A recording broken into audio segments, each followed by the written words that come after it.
Selwyn here from WynnStrength.com. On this video, we'll be starting off week 11 of the training series. So, daily training vlog, new format, just pumping out a couple more videos so you'll be a bit more in-depth into how the workouts are going out. So, today is squat and overhead press day, as well as some accessory bench work. So, a lot less volume today. We're going to focus on some heavy reps. Last week we hit 490 for a new PR in the squat.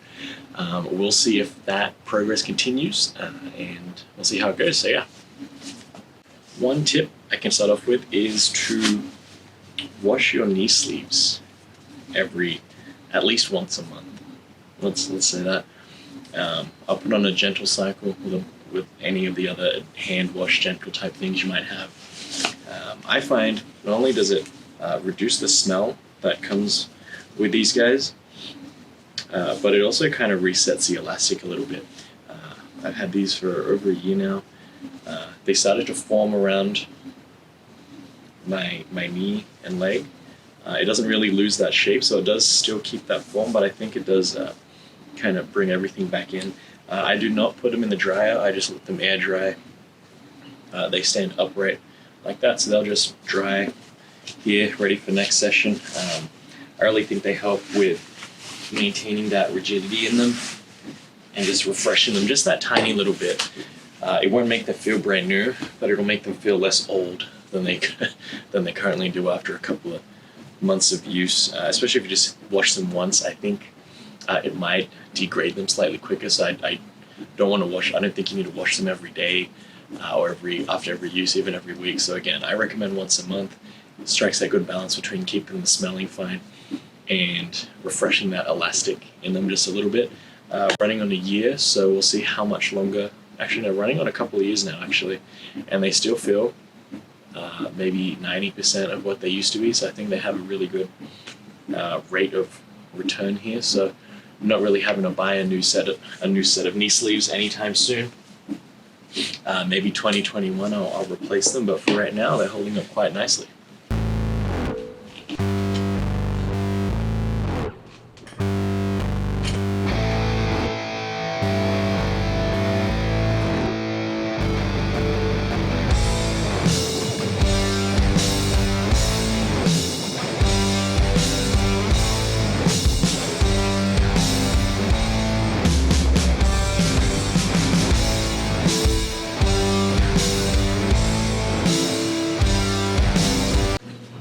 Alright guys, here we go. Going to attempt our top set, 485 pounds. For a single, this would be 5 pounds less than last week, but I just did 465, so I think that was pushing the limits today. It didn't feel as smooth as it did last week, so I'm thinking calling it a bit conservatively here and going for 485 for a single, and hopefully we get through it.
So there it is, top set, 485 pounds. We're closing in on that 505 pound mark, but it felt solid. Felt a little shaky on the way up, actually. On the way down it felt good. So I think we'll call it there. Call it 485 for a top set, 5 pounds shy of last week's training PR, so that was not too far off. The next goal here will be to do some volume work, and with the backup sets, it was 425 last week for a triple, and we'll go for 435 this week. Hopefully we're going to increase that tonnage over the course of the day, which will help push us further and help drive some of those strength gains.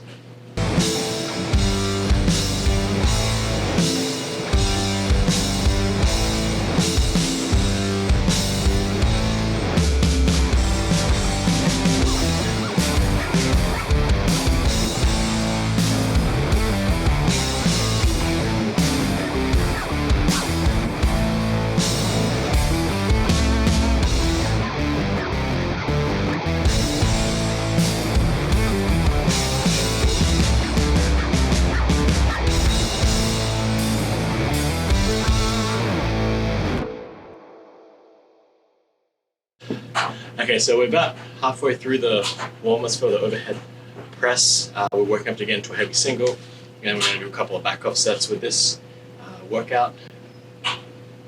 Hopefully we can hit above 205 pounds with that, the vageling out experiences that I've been having in recent weeks for the overhead press. I'm curious to see if that'll happen again, or if we can rectify that situation, or if I can at least push through that to get some heavier weights.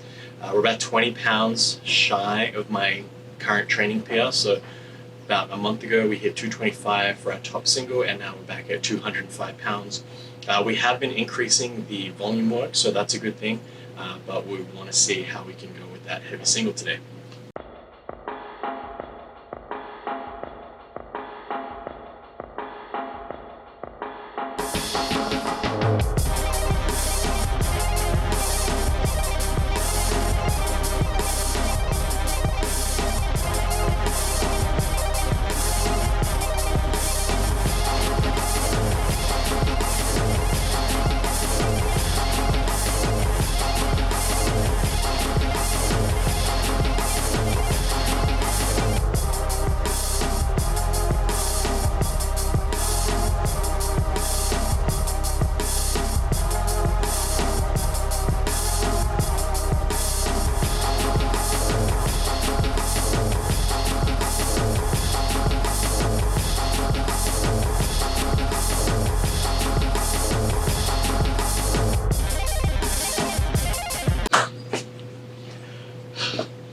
Well, clearly that was unsuccessful at 215 pounds, so we kind of stuck at 205.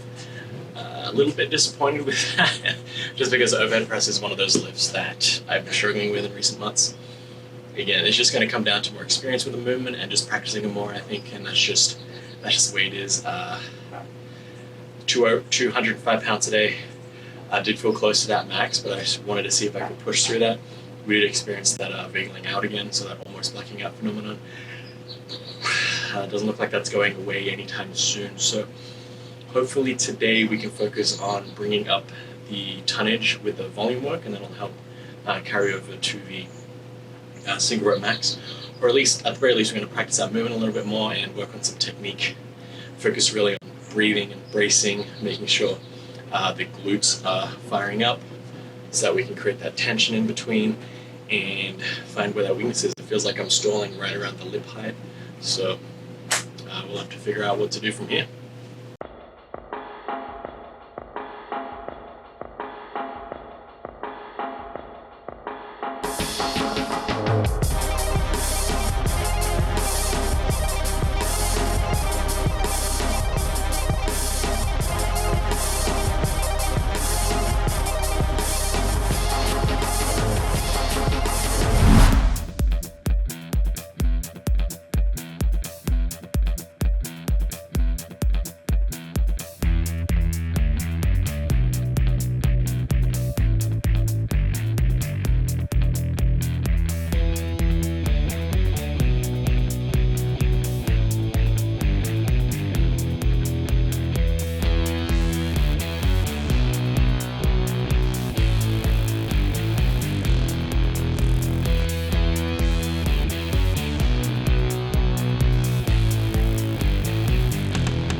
All right, so the first day of the 11th week didn't really go as scripted, but that's kind of to be expected with programs and just your own development. It's not a straight linear path up.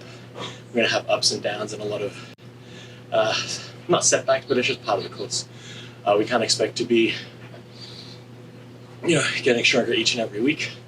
You have accumulation phase of strength, this and that. So I would say don't be discouraged when 1 week doesn't really go according to plan. Just stay the course, because over the long run we're going to start accumulating more and more tonnage, accumulating more and more strength, and over that time that's really where we're going to see some significant progression. It's not,